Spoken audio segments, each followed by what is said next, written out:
Now, this evening we have a rather serious problem to consider, because wherever we approach the dimensions of prophecy or go on into elements relating to the shape of things to come, we tread upon extremely dangerous ground. And the individual who is in the greatest problem with this matter is the one who is laboring under a fixed pattern of opinions.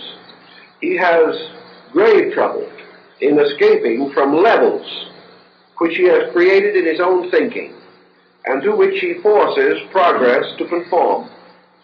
Therefore, in connection with this, there are certain definite factors we have to consider. The first is perhaps a clearer understanding of the difference between race and culture. Actually, these terms are not even merely synonymous. A race is a biological instrument. It is a descent by means of structure and within a biological framework of generation and heredity. A race, therefore, as we have suggested, is a kind of biological unit. Culture is not, in any sense of the word, biological. And anthropology immediately separates itself from biology on this ground. Culture is not directly associated with race. It is not the primary product of race. It is not essentially the primary end or result for which race is devised. Culture stands as something which is essentially larger, deeper, and more meaningful than any biological differentiation. Modern anthropology, therefore, takes the ground that all races have a certain common essential capacity for culture, that culture can be transmitted from race to race at any time, that culture can be brought forth out of racial groups without any serious impediment due to racial demarcations or separations. Every biological racial unit is capable of heterogeneous cultural growth. It is capable of evolving culture from its own experience.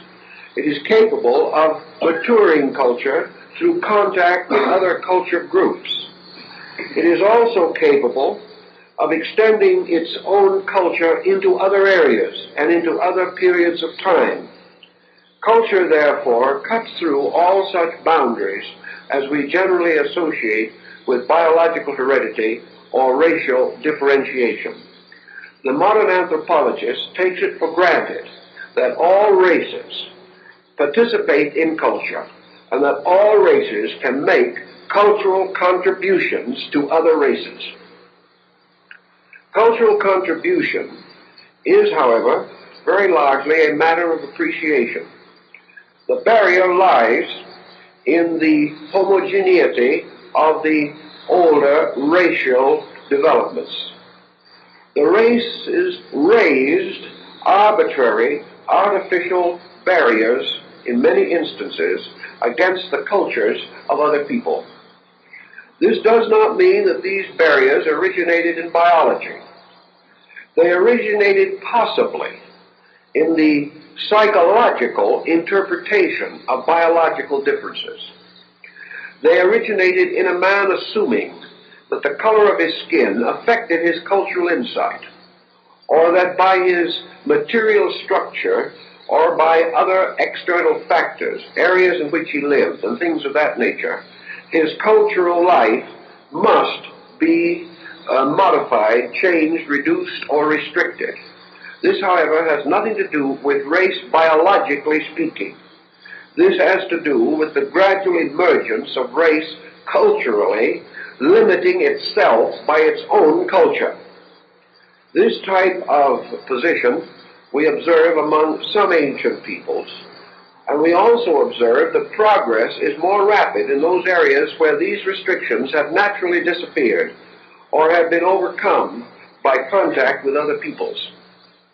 Thus we may say, for our essential purpose, that the future, looking into the future of man as an anthropological unit, anthropology takes the square and certain ground that the final total richness of human culture must result from contributions from all culture groups.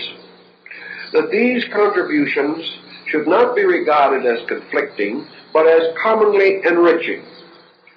We are beginning to appreciate this perhaps more than was considered conceivable 100 years ago.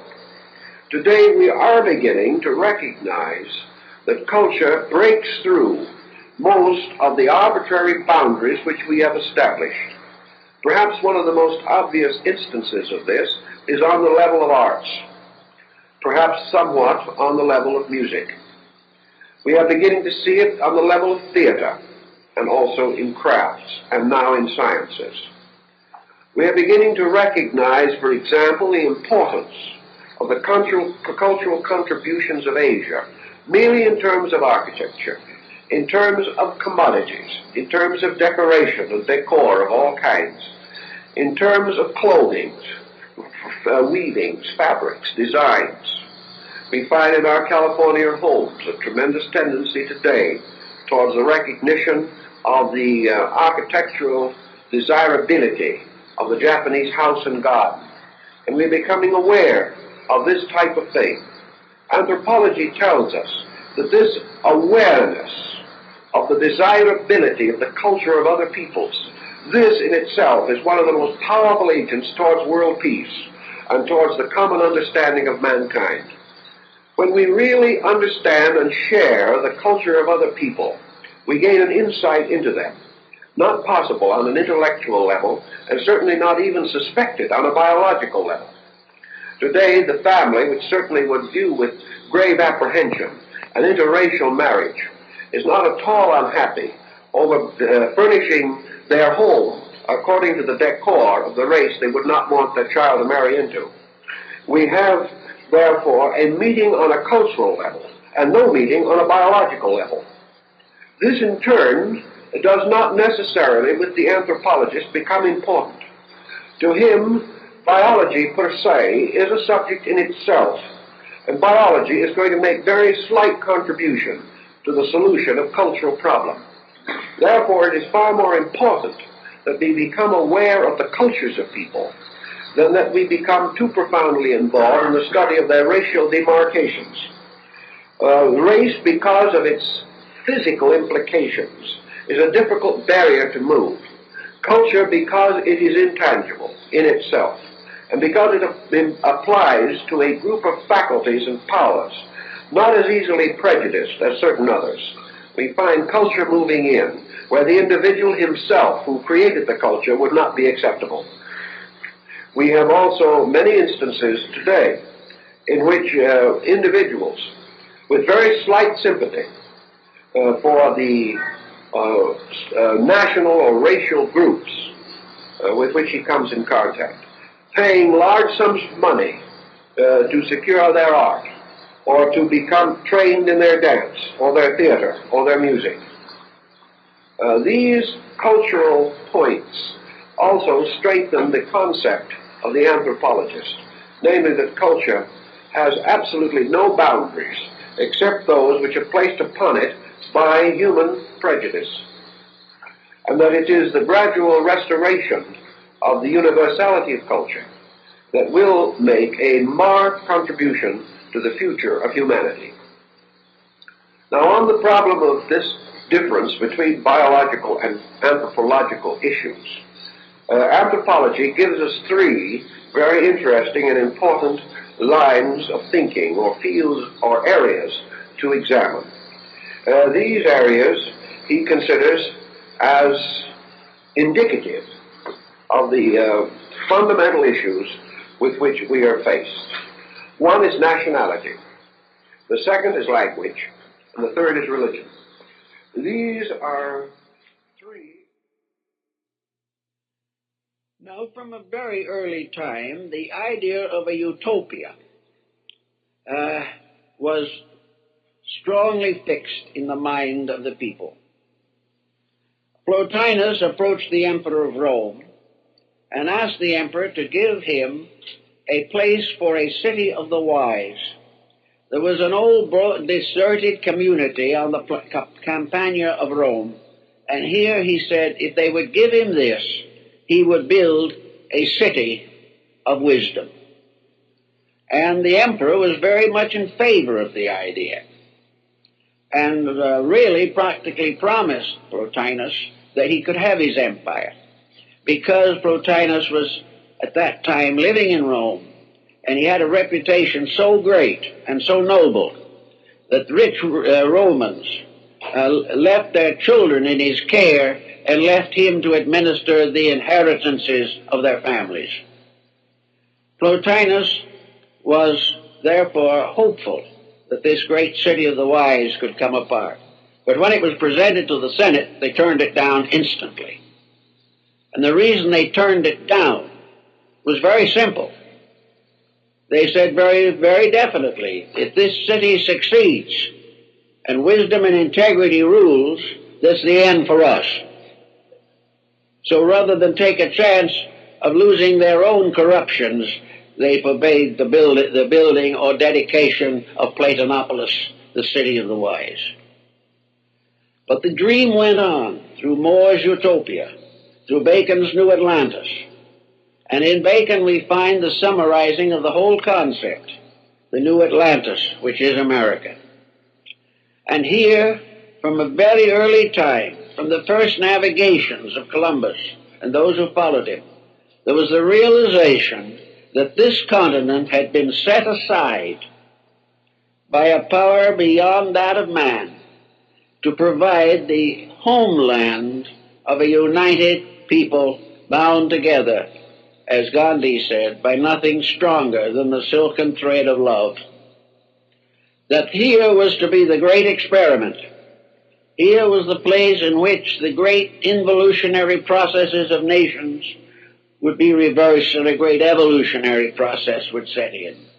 That opportunities and privileges and rights, that a clean earth free from the conspiracies of Europe would be able to accomplish that which was necessary. The Hindus have records of the ancient will of the gods on these matters. We hear the stories of the secret governments behind the government of the earth, that the spiritual laws that must be fulfilled in the due course of time, and that the fate of mankind finally does not rest completely in the hands of men, but in the hands of the divine plan, which man must ultimately learn to accept and obey. So there have been all kinds of interesting accounts flowing into what would constitute the Western paradise of Amitabha. Now, after the gradual development of a concept of the Western world, after the voyages of Drake and the voyages of Columbus and Magellan and all these travelers, the new land began to open up as a great center of future world culture.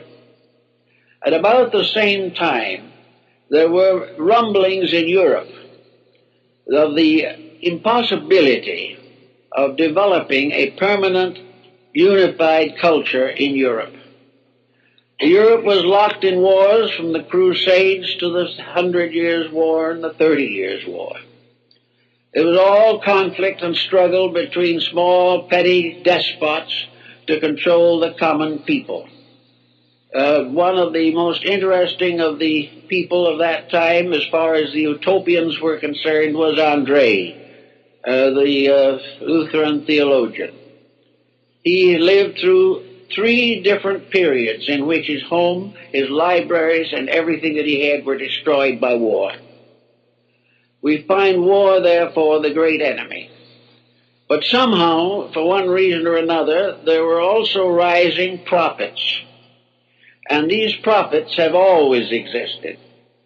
From Isaiah and Ezekiel and Daniel in the Old Testament, to the mysterious prophecies of the Apocalypse, to the various prophecies of non-Christian peoples all over the world, there have been a series of revelations that have been very difficult to define or to explain. we find the prophecies of Paracelsus, a sober physician, who also had a vision of the shape of things to come. All over the world we have these different realizations, like that of Nostradamus. One way or another, the message came through that there was a plan for the Western Hemisphere. This plan probably was known also to the Mongols under Genghis Khan and Kublai Khan, because Kublai Khan was trading horses with the princes of the Medici family. Asia was not as far away then as it has been later. And it was also there that in China the emperor had the vision of the golden being that was going to come and bring peace to the world. The Taoists of China believed there was a paradise to where good souls went and lived forever in peace. They called it the Paradise of the West. This Paradise of the West sort of built up a reputation for itself, a reputation of beauty, of wonder, of unspoiled land, of common kindness, and of peace and freedom from all of the stress and emergencies of European life. There's no doubt in the world that the founding fathers of this country were at least in part aware of the older stories, because they were on everyone's lips in those days, as strange tales are now constantly repeated and disseminated.